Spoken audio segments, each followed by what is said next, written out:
Olá, está no ar pela TV Aberta São Paulo o programa Falando Nisso. Preparar o indivíduo para uma maior e mais eficiente aplicação de força no gesto motor esportivo e no dia a dia, melhorando o seu desempenho e diminuindo o risco de lesão. Essa é a força dinâmica. Falando nisso, eu recebo hoje Alexandre Blas, que é mestre em esporte de alto rendimento, e Marcelo Semiatos, que é fisioterapeuta. Tudo bem com vocês? Tudo bom. Tudo bem. Eu queria primeiro entender, eu dei uma breve introdução, mas o que é a força dinâmica? A força dinâmica é um método que nós desenvolvemos que desenvolve a transmissão de força entre os segmentos corporais. Quando nós estamos sobre a terra, a gente aplica força na sola dos pés contra o chão. E a energia que a gente está aplicando contra o solo, ela sobe até a cabeça e as mãos. Certo. Então, é um método que a gente desenvolveu exercícios de força, exercícios de percepção, para que a pessoa consiga aplicar uma mais eficaz força no gesto do dia a dia ou no gesto esportivo. Então, a gente entende que o dia a dia é composto por N gestos motores. Certo. Tá? Escovar os dentes, sentar e levantar, subir escadas. No dia a dia, a gente desenvolve esses gestos.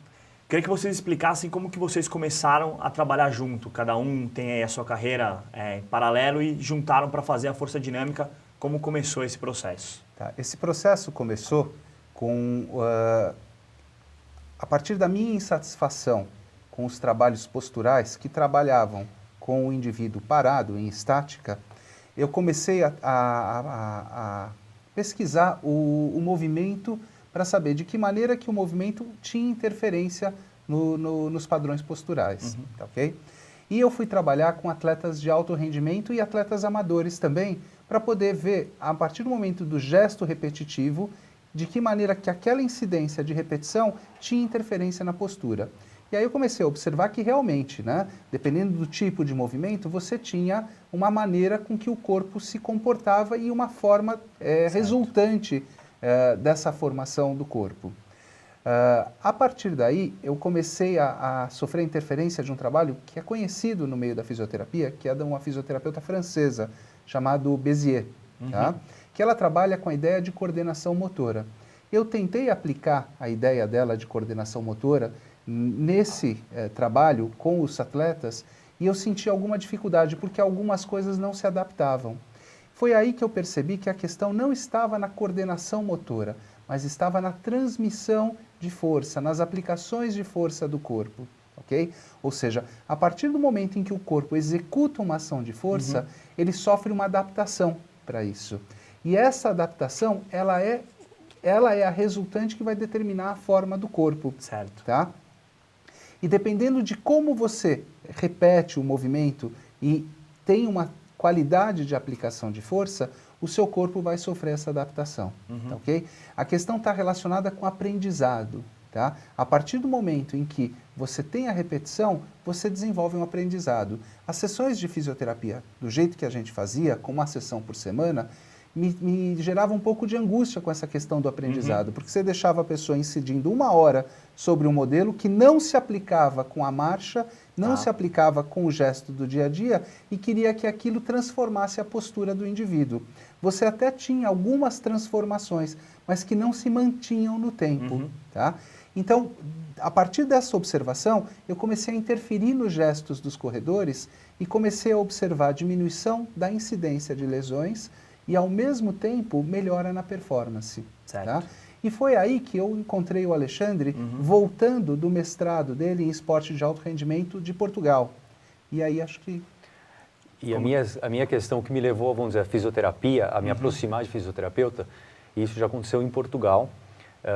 O esporte de alto rendimento, ele apresenta inúmeras lesões. Tá? E eu, como treinador, tenho todo o interesse que o atleta não tenha parada de treinamento, porque isso vai interferir no rendimento dele. Então, eu já vinha trabalhando o trabalho tradicional, vamos dizer, de força, com muitos exercícios com o pé apoiado no solo, tá? Os pés apoiados nos solos, e isso eu já vinha buscando a questão de aumentar a força do atleta para melhorar o rendimento dele. As questões da lesão, eu vi que não ia dar conta a minha formação, e sim eu precisaria estar me juntando a outro profissional para dar conta da diminuição das lesões. Então, o meu interesse era diminuir as lesões e aí sim justifica essa aproximação. E houve inúmeras mudanças do meu trabalho, que até então acontecia com alguns tipos de exercício, e hoje em dia ele está bem estabelecido o objetivo dos exercícios. A gente criou inúmeros exercícios, porque os exercícios que já existiam, eles não preenchiam as nossas necessidades. Certo. Por isso a criação de um método. Esse método ele prevê algumas etapas de trabalho, tá? Nós temos uma etapa de observação, onde nós analisamos a cinemática do movimento, tá ok? E em seguida, entra um trabalho que é meu, de modificar aquele gesto, tá? Oferecendo uma maneira nova de andar, uma maneira nova de correr, de estar em pé, de sentar, sempre baseado numa transmissão de energia e força. Porque aí o cérebro consegue reconhecer aquela sensação e consegue criar uma adaptação. Ou seja, a gente consegue criar um modelo em que o corpo tenha uma maior aplicação de força. A nossa vida é muito sedentária. Então, a tendência nossa é cada vez mais sermos achatados. Por exemplo, eu estou aqui sentado. Se eu relaxar, eu vou naturalmente me achatar em relação à cadeira, em relação ao chão. Por quê? Porque a gravidade me puxa. Isso, se você imaginar numa vida inteira a incidência disso, quanto isso vai acontecendo, à medida que a idade avança, a qualidade do nosso movimento, o quanto nós estamos sendo achatados. Então, nós precisamos encontrar uma forma em que nós, vamos dizer assim, nós resistimos a esse achatamento. Só que para isso precisa haver adaptação do corpo, adaptação no sistema muscular, o nosso sistema ósseo, né? Para esse sistema neurológico, e para essa adaptação tem que haver treinamento. Certo. Marcelo, deixa eu só fazer, a gente está conversando bastante, vamos ver, a gente tem alguns depoimentos de algumas pessoas que já passaram pela força dinâmica. Vamos ouvir o primeiro depoimento, que é o do Guto, que vai falar um pouco o que isso mudou na vida dele. A minha história com força dinâmica começou há aproximadamente 4 anos. Quando eu entrei aqui foi um trabalho para desenvolver as minhas habilidades técnicas e de força. Mas no meio dessa trajetória eu tive um acidente bem grave. Eu fui atropelado num treinamento em São Paulo na minha bicicleta. Tive uma fratura na coluna, na vértebra T12, bem complicada. E fui desacreditado pelos médicos para voltar a correr num período de tempo de aproximadamente 6 meses a 1 ano, dependendo de como fosse minha recuperação. Eu comecei o trabalho de força dinâmica focado nessa recuperação, para poder voltar a competir o mais rápido possível, para poder dar retorno para os meus patrocinadores. Comecei com o Marcelo um trabalho bem interessante que meu corpo ele tinha que se readaptar dentro das limitações dele a fazer o movimento. A gente foi fazendo isso durante 2 meses e, para nossa surpresa e do meu médico, em 3 meses eu estava competindo de novo. No bloco a gente conversa um pouco sobre o caso dele e sobre isso que ele falou dos atletas quererem voltar para competir, para dar resultado para o patrocinador e não só pela saúde. O programa Falando Nisso volta daqui a pouco.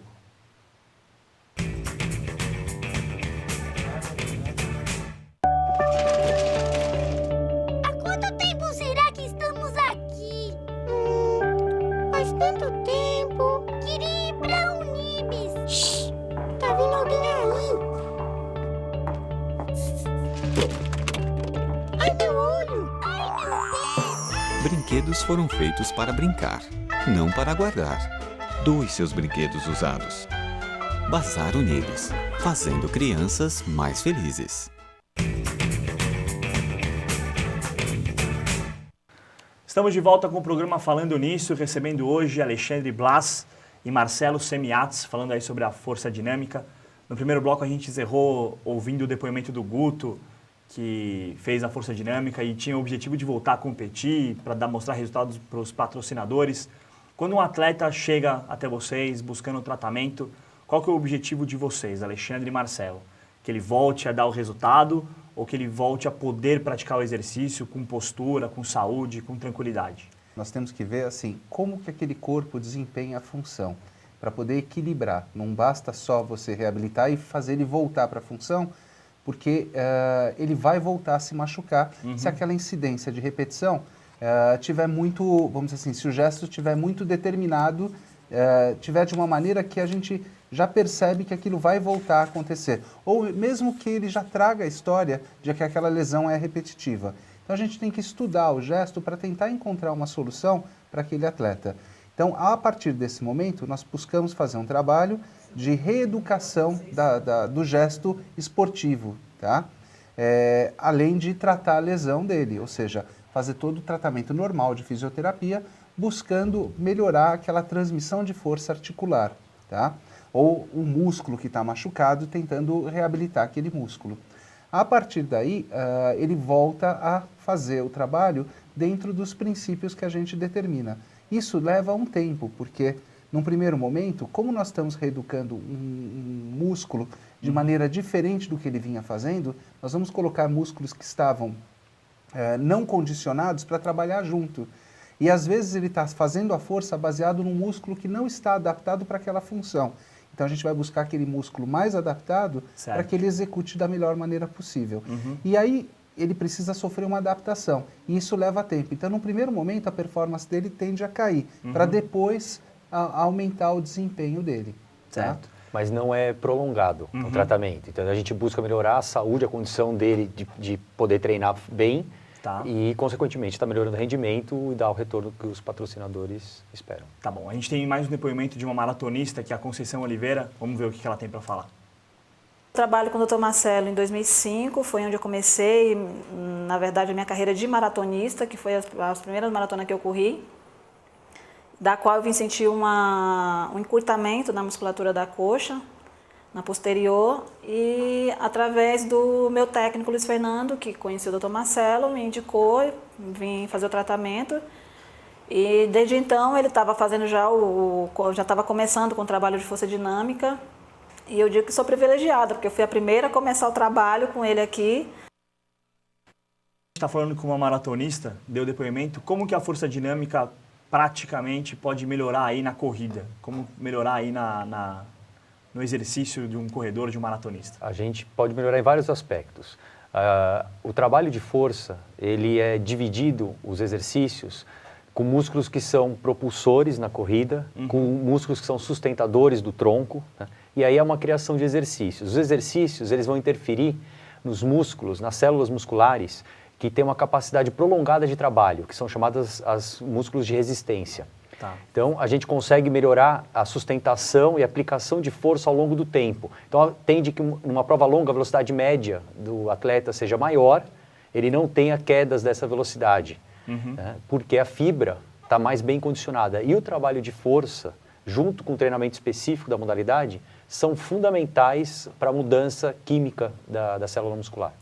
E quais são os principais problemas que vocês, nos atletas que vocês receberam para tratar, quais foram as principais lesões, os principais problemas que vieram até vocês? São inúmeros problemas. A região do pé apresenta inúmeras questões. Tá. Né? O quadril, o joelho, que tende a ter fala-se muito do joelho, das lesões no joelho, para a gente é mais uma parte do corpo que se lesiona. Tá? Há uma distribuição enorme de lesões do quadril para baixo, envolvendo a coluna, nas modalidades que usa-se muito os pés. Modalidades de aplicação de força do membro superior. Uma das coisas que nós fazemos no nosso trabalho é ensinar o corredor a usar o pé na corrida. Eles trabalham com o pé muito como apoio, mas na fase final da propulsão, eles tendem a usar muito pouco a parte anterior do pé. Eles tiram o pé do chão antes de terminar a execução do movimento. Isso provoca uma resposta em cadeia lá para cima. Entendi. Tá? Por não usar essa força, ele tem que compensar essa propulsão em outras partes do corpo. E aí, como nós somos multissegmentados, né, várias articulações, o corpo vai tentar encontrar uma forma de criar essa adaptação. Então, o que nós fazemos? Nós trabalhamos primeiro com a sensação da aplicação de força no pé. Como esse pé reage com o solo e como ele pode aproveitar melhor essa força. A partir daí, como a força vai subindo pela perna, nós tentamos trabalhar com todas as articulações para que elas trabalhem com a melhor força possível. Não com a máxima, mas com a melhor possível, para que ela consiga dar eficiência e menos atritos, menos lesões. Um outro momento importante é a hora do impacto. Tá? Muita gente está questionando a questão do impacto. nós procuramos fazer o impacto da melhor forma possível para esse atleta. Ou seja, tentar trazer o pé o mais próximo possível do corpo na hora do impacto, para que ele tenha menos tempo de incidência, para que ele trabalhe mais tempo com a fase de propulsão e tenha menos dissipações de energia nas articulações durante cada etapa da marcha. Então, o que eu posso entender é que a força dinâmica não necessariamente para alguém que se lesionou gravemente, precisa reaprender. É um trabalho de postura para quem até está correndo, não tem problema nenhum, e não ter mais problemas. Então, como eu falei para você, eu fui buscar no esporte elementos para trazer para a clínica. Entendi. Então, assim, muitas pessoas que têm problema de coluna, problemas de joelho, ao reeducarmos a marcha, ao reorganizarmos a transmissão de força, melhorar o condicionamento físico das pessoas, a gente consegue muita melhora na reabilitação. Certo. Muitas pessoas que nem apresentam lesão, apresentam incômodos, o trabalho se mostrou eficaz. Então a pessoa descreve que ao longo de 10 quilômetros de corrida, o incômodo é muito menor na coluna, aquele incômodo que tinha no joelho é menor. Então, às vezes ela não chega com a lesão, mas ela vai dando sinais de que já havia desconforto e futuramente poderia ter uma lesão. Certo. A gente tem mais um depoimento que é do Marcos, ele é um flautista. Vamos ver o que ele tem aí para falar sobre a força dinâmica. Uma bursite no meu ombro direito. E eu estava quase que já, inclusive, disposto a fazer uma cirurgia, porque eu estava com bastante dor, estava me incomodando bastante para tocar, né?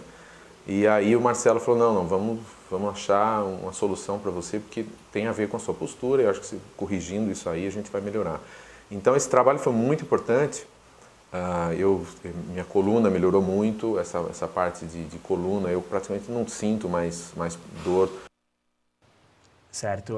Ele falou aí que estava quase indo fazer uma cirurgia e acabou não fazendo. A força dinâmica evita a cirurgia ou cada caso é um caso? Cada caso é um caso.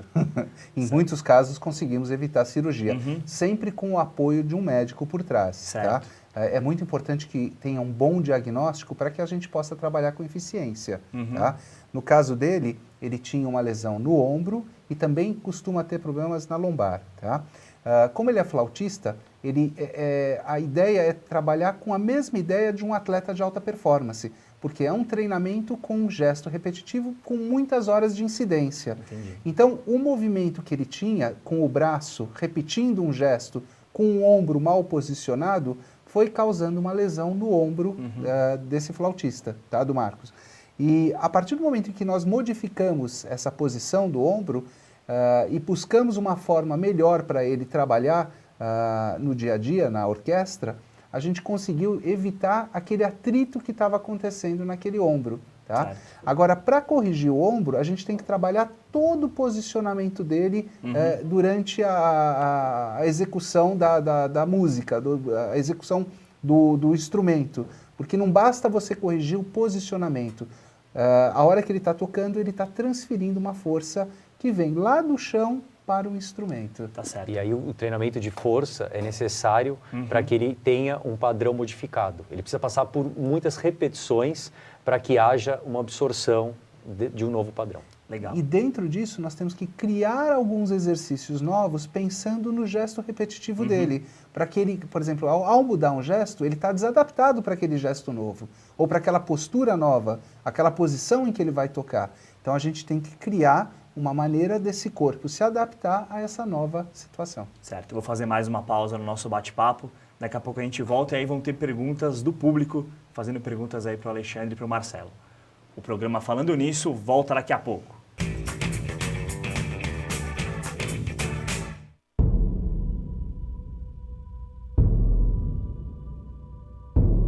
Quantas vezes ainda vamos apanhar para aprender? Violência contra a mulher é crime. Denuncie. Uma campanha da OAB São Paulo.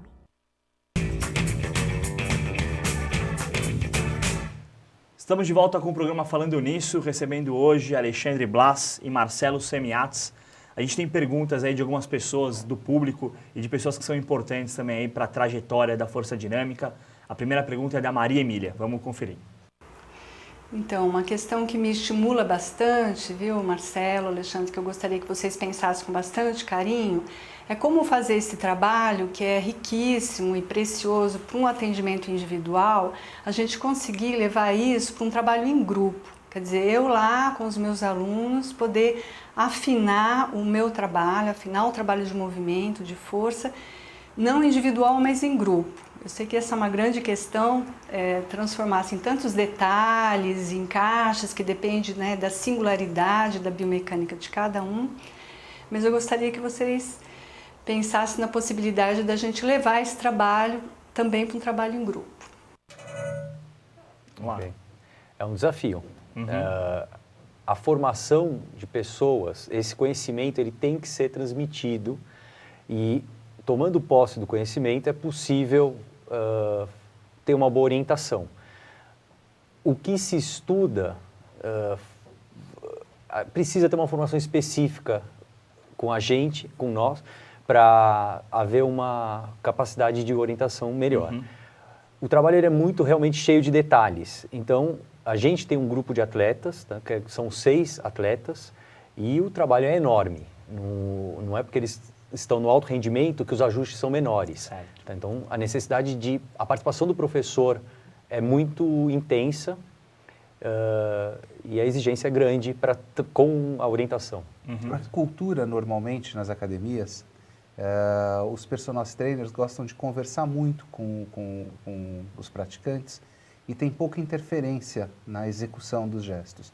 E o trabalho de força dinâmica, ele implica o tempo inteiro em ajustes articulares durante a execução dos exercícios. Então, isso já muda um pouco a maneira com que o profissional tem que trabalhar.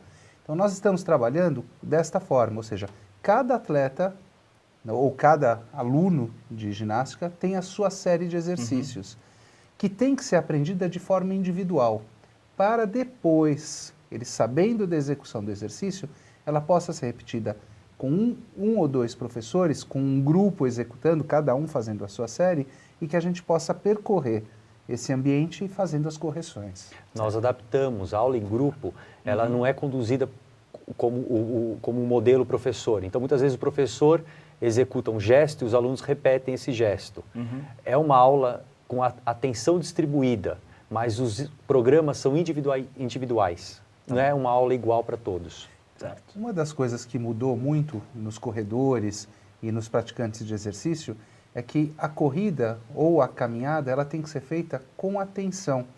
Então as pessoas ficam o tempo inteiro atentas ao corpo, corrigindo detalhes, e durante o exercício também. Ela tem que estar o tempo inteiro integrada com o seu corpo, ligando mente e corpo, e coordenando e sentindo. Para quê? Para que o cérebro perceba e consiga entender essa transmissão de força e fazer as adaptações que nós estamos querendo. Certo. A gente tem mais uma pergunta, é o Alexandre que fez a pergunta agora, vamos conferir. Então, essa pergunta vai para o Marcelo e para o Alexandre. Qual que é a diferença do trabalho de postura que vocês fazem com outros trabalhos de postura que são desenvolvidos por outros profissionais? A gente já entende que a postura é uma resultante do movimento. Então, a postura é uma consequência de como a gente se movimenta. Então, a gente foi para a causa. A causa é como a gente se movimenta. E aí há uma interferência enorme por meios de filmagem, por meios de trabalhos de percepção e exercícios para que haja uma alteração de como a gente se movimenta. E o trabalho de marcha passa a ser o carro-chefe, vamos dizer assim, da alteração de postura. Por que a marcha? Porque é um movimento repetitivo que condiciona o corpo. Então, a caminhada ela é muito eficaz para desenvolver a aprendizagem. Então, isso já diferencia de outros trabalhos. Nós estamos modificando a postura, na resultante da postura, através da interferência na marcha. Certo. Se a gente usasse a corrida como o movimento para se buscar esse novo padrão, a gente estaria se limitando ao esporte. O uso da caminhada faz com que a gente consiga interferir num gesto que todo mundo executa a todo momento para inúmeras finalidades. E a partir daí, não só a sessão, mas durante a prática da caminhada, no dia a dia, ou se você sair para executar uma caminhada como exercício, você já está modificando aquele padrão postural. Certo. Temos uma terceira pergunta da Lua. Vamos ver qual é a dúvida dela. Eu queria saber como o Marcelo e o Alexandre sugerem um trabalho da força dinâmica aplicada na dança contemporânea, buscando esse entendimento da força como uma troca de energia entre o corpo e universo, e não somente como uma aplicação mecânica da força. A gente, na dança, bem diferente do esporte, as coreografias são de muita liberdade de criação. Cria-se muitas coreografias. O esporte, a coreografia está mais ou menos já pré-estabelecida. Então, é um trabalho muito diferente. O que a gente tem feito com a dança é proposto um trabalho de repetição para se ter um padrão melhor de propulsão com um lado do corpo que não é bom. Então, a gente busca criar alguma sessão ou duas por semana que o dançarino repita o movimento que tem dificuldade, os movimentos, que não será só um, para que ao longo de 12, 16 semanas ele tenha melhorado esse padrão. O que pode acontecer na dança é haver um trabalho grande de exploração e de criação, e a repetição pode não ser colocada tanto na prática do dançarino, e aí ele acaba não alterando as condições de se mexer no palco e de criar novos gestos. Tá certo. Tem mais uma pergunta, a quarta pergunta é do Franco. Marcelo e Alexandre, a pergunta que eu deixo para vocês é como vocês poderiam orientar melhor as mulheres no dia a dia, principalmente aquelas que estão grávidas, em atividades físicas, exercícios para aliviar as dores nas costas, lombalgias e o peso da barriga da grávida. A gestação é uma grande alteração do corpo durante o período, né? Você tem uma perda da ação da parede abdominal, você tem uma abertura da base, então você tende a fazer uma caminhada com menos propulsão e com mais apoio, tá ok? Então eu acho que isso é importante observar, tentar dar um pouco mais de referência de chão para a gestante, trabalhar um pouco o exercício buscando essa caminhada, buscando porque assim, ela está sofrendo uma mudança do corpo, mas ela tem que guardar a informação de como ela se relaciona com as forças do universo, com as forças da natureza. Tá? Acho uma coisa importante a questão do calçado para a gestante. Então, o calçado, muito com chinelos, calçados com salto, vai haver uma diminuição da base, da aplicação de força no solo. Então, é importante que haja uma orientação nesse sentido. Certo. A gente está... E tem só completando, e é muito importante também pensar no trabalho depois do parto, tá? Que com a desestrutura do corpo, que ela passou um bom tempo com o corpo modificado, a hora que o corpo, ele não volta de uma vez, ele vai sofrendo no decorrer do primeiro ano pós-parto, toda uma reorganização em relação à gravidade. Então, nesse momento, eu acho muito importante o profissional que vai trabalhar com essa pós-parturiente oferecer condições para que esse corpo se adapte da melhor maneira possível. Nós temos muita incidência de lombalgia nessa fase e muitas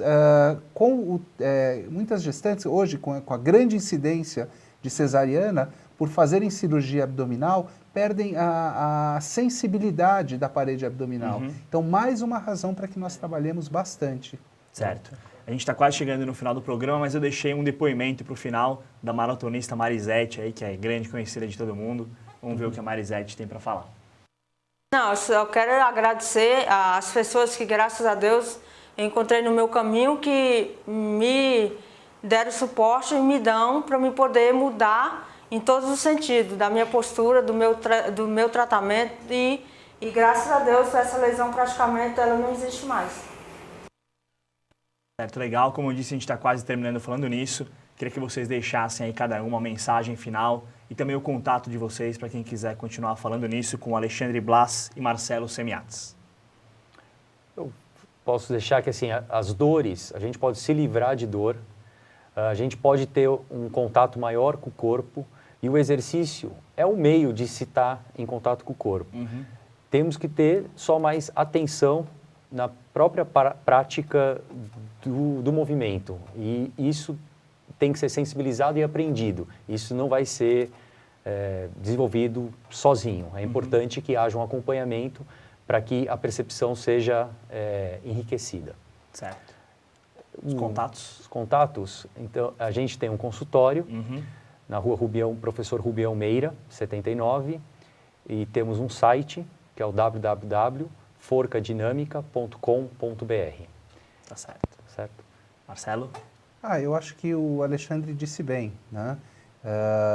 Acho que não tem muito mais o que acrescentar e para nós foi um grande prazer poder desenvolver essa metodologia de trabalho, porque nós estamos oferecendo uma condição melhor para as pessoas em termos de saúde e de performance também, né? Uma prática esportiva mais saudável.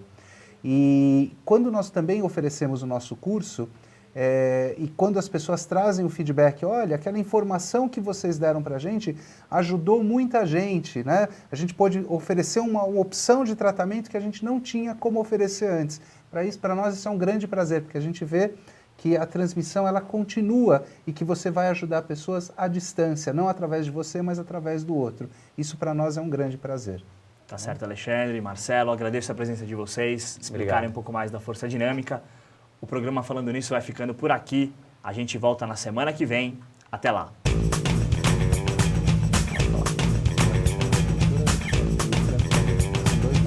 Vai colar para aparecer o nome deles, né?